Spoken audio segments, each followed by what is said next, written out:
ನಮಸ್ಕಾರ. News first ಎಜುಕೇಶನ್ಗೆ ಸ್ವಾಗತ. ನಾನು ಉಷಾ. ಸಿವಿಲ್ ಸರ್ವಿಸ್ ಎಕ್ಸಾಮ್ ಕನಸು ಕಾಣ್ತಾ ಇರೋರಿಗೆ ಒಂದು ಬಿಗ್ ಅಪ್ಡೇಟ್. ಯುಪಿಎಸ್ಸಿ ಇತ್ತೀಚೆಗೆ 2026ರ ಅಫಿಷಿಯಲ್ ನೋಟಿಫಿಕೇಶನ್ ರಿಲೀಸ್ ಮಾಡಿದೆ. ಐಎಎಸ್, ಐಪಿಎಸ್ ಮತ್ತು ಐಎಫ್ಎಸ್ ಸೇರಿದಂತೆ ದೇಶದ ಉನ್ನತ ಹುದ್ದೆಗಳಿಗೆ ಈ ಬಾರಿ ಒಟ್ಟು 933 ಪೋಸ್ಟ್ಗಳನ್ನು ಭರ್ತಿ ಮಾಡಲಾಗ್ತಾ ಇದೆ.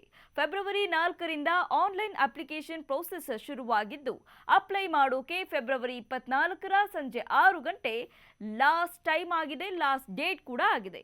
ಕೊನೆ ಕ್ಷಣದ ಸರ್ವರ್ ಪ್ರಾಬ್ಲಮ್ ತಪ್ಪಿಸೋಕೆ ಈಗಲೇ ಅಪ್ಲಿಕೇಶನ್ ಫಿಲ್ ಮಾಡಿಬಿಡಿ. ಎಲಿಜಿಬಿಲಿಟಿ ಮತ್ತು ಏಜ್ ಲಿಮಿಟ್ ಬಗ್ಗೆ ನೋಡೋದಾದ್ರೆ, ಅಭ್ಯರ್ಥಿಗಳು ಯಾವುದಾದ್ರೂ ಮಾನ್ಯತೆ ಪಡೆದ ಯೂನಿವರ್ಸಿಟಿಯಿಂದ ಡಿಗ್ರಿ ಕಂಪ್ಲೀಟ್ ಮಾಡಿರಬೇಕು. ಫೈನಲ್ ಇಯರ್ ಓದ್ತಾ ಇರೋ ಸ್ಟೂಡೆಂಟ್ಸ್ ಕೂಡ ಈ ಎಕ್ಸಾಮ್ಗೆ ಅಪ್ಲೈ ಮಾಡಬಹುದು. ವಯಸ್ಸಿನ ಮಿತಿ ಆಗಸ್ಟ್ 1, 2026ಕ್ಕೆ ಅನ್ವಯವಾಗುತ್ತೆ. ಜನರಲ್ ಕ್ಯಾಟಗರಿಗೆ 21ರಿಂದ 32 ವರ್ಷ ಮಿತಿ ಇರುತ್ತೆ. ರೂಲ್ಸ್ ಪ್ರಕಾರ ಒಬಿಸಿ ಅಭ್ಯರ್ಥಿಗಳಿಗೆ 3 ವರ್ಷ ಮತ್ತು ಎಸ್ಸಿ ಎಸ್ಟಿ ಅವರಿಗೆ 5 ವರ್ಷಗಳ ವಯೋಮಿತಿ ಸಡಿಲಿಕೆ ಇರುತ್ತೆ.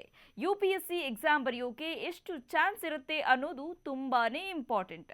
ಜನರಲ್ ಕ್ಯಾಟಗರಿಯ ಅಭ್ಯರ್ಥಿಗಳು ಮ್ಯಾಕ್ಸಿಮಮ್ 6 ಬಾರಿ ಎಕ್ಸಾಮ್ ಬರೀಬಹುದು.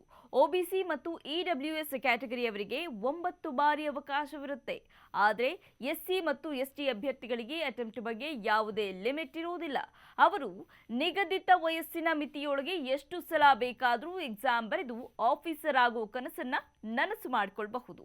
ಒನ್ ಟೈಮ್ ರಿಜಿಸ್ಟ್ರೇಷನ್ ಮತ್ತು ಫೀಸ್ ಎಷ್ಟು ಅಂತ ನೋಡೋದಾದ್ರೆ, ಈ ಬಾರಿ ನೀವು ಅಪ್ಲಿಕೇಶನ್ ಹಾಕೋ ಮುಂಚೆ ಒನ್ ಟೈಮ್ ರಿಜಿಸ್ಟ್ರೇಷನ್ ಮಾಡುವುದು ಕಡ್ಡಾಯವಾಗಿದೆ. ಜನರಲ್ ಮತ್ತು ಒಬಿಸಿ ಪುರುಷ ಅಭ್ಯರ್ಥಿಗಳಿಗೆ 100 ರೂಪಾಯಿ ಫೀಸ್ ಇರುತ್ತೆ. ಆದರೆ ಮಹಿಳಾ ಅಭ್ಯರ್ಥಿಗಳು, ಎಸ್ಸಿ ಎಸ್ಟಿ ಮತ್ತು ಅಂಗವಿಕಲ ಅಭ್ಯರ್ಥಿಗಳಿಗೆ ಯಾವುದೇ ಫೀಸ್ ಇರುವುದಿಲ್ಲ. ನೀವು ಅಪ್ಲೋಡ್ ಮಾಡೋ ಫೋಟೋ ರೀಸೆಂಟ್ ಆಗಿರಬೇಕು ಮತ್ತು ಅದರ ಮೇಲೆ ನಿಮ್ಮ ಹೆಸರು ಹಾಗೂ ಡೇಟ್ ಕ್ಲಿಯರ್ ಆಗಿ ಪ್ರಿಂಟ್ ಆಗಿರಬೇಕು ಅನ್ನೋದನ್ನ ಮರೆಯೋ ಹಾಗಿಲ್ಲ. ನೀವು ಅನ್ಕೊಂಡಿರೋ ಸಿಟಿಯಲ್ಲಿ ಎಕ್ಸಾಮ್ ಸೆಂಟರ್ ಸಿಗಬೇಕು ಅಂದರೆ ಆದಷ್ಟು ಬೇಗ, ಎಷ್ಟು ಸಾಧ್ಯವೋ ಅಷ್ಟು ಬೇಗ ಅಪ್ಲಿಕೇಶನ್ ಹಾಕಿ. ಯಾಕಂದರೆ ಸೆಂಟರ್ ಹಂಚಿಕೆ first come first serve basic ಮೇಲೆ ಇರುತ್ತೆ.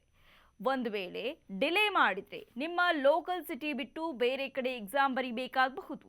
ಈ ಇನ್ಫಾರ್ಮೇಷನ್ ನಿಮಗೆ ಯೂಸ್ಫುಲ್ ಅನ್ಸಿದ್ರೆ ಲೈಕ್ ಮಾಡಿ ಮತ್ತು ಯುಪಿಎಸ್ಸಿ ಪ್ರಿಪ್ರೇಷನ್ ಮಾಡ್ತಾ ಇರೋ ನಿಮ್ಮ ಫ್ರೆಂಡ್ ಜೊತೆ ಶೇರ್ ಮಾಡಿ. All the best.